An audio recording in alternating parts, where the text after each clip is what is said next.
This is the VOA Special English Agriculture Report.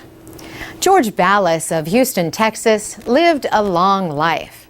He was a businessman and property developer, a university lecturer and author, a dancer and dance studio owner whose son Corky and grandson Mark followed in his footsteps into the dance world.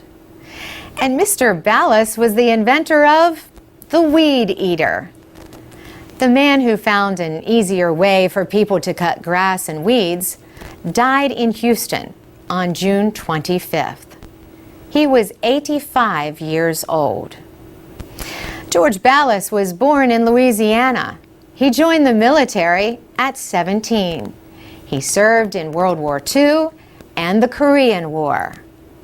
After the military, he became a dance teacher and executive in the dance school industry. In the 1950s, he built a dance studio of his own in Houston.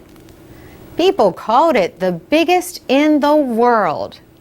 Dance City, USA had 120 teachers. Mr. Ballas sold the studio in 1964. By the early 70s, he was on to the next big thing. The idea had come to him at a car wash. He watched the needle-like bristles of the brushes as they went round and round against his car. Could a similar idea be used to cut grass in places out of reach of someone pushing a lawnmower? To find out, he placed lengths of fishing line through holes in a tin can.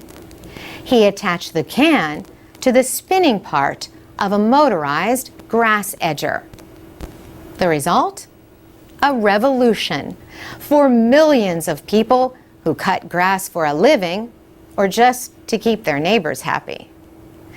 George Ballas became known as the Weed King. And he once told the Houston Chronicle, "A weed eater comes along once in a lifetime." His invention grew into a company which he later sold.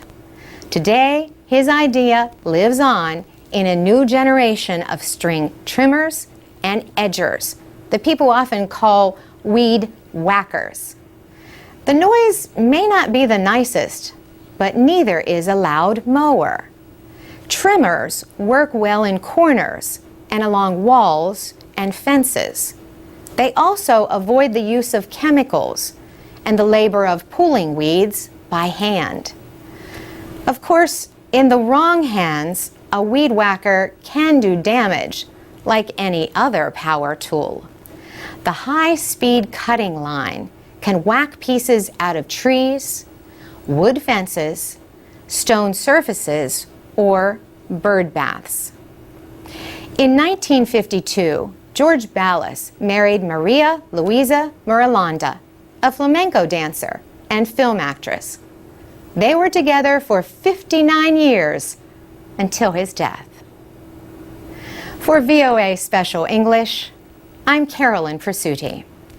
You can find Voice of America's daily news and information service for people learning English at voaspecialenglish.com.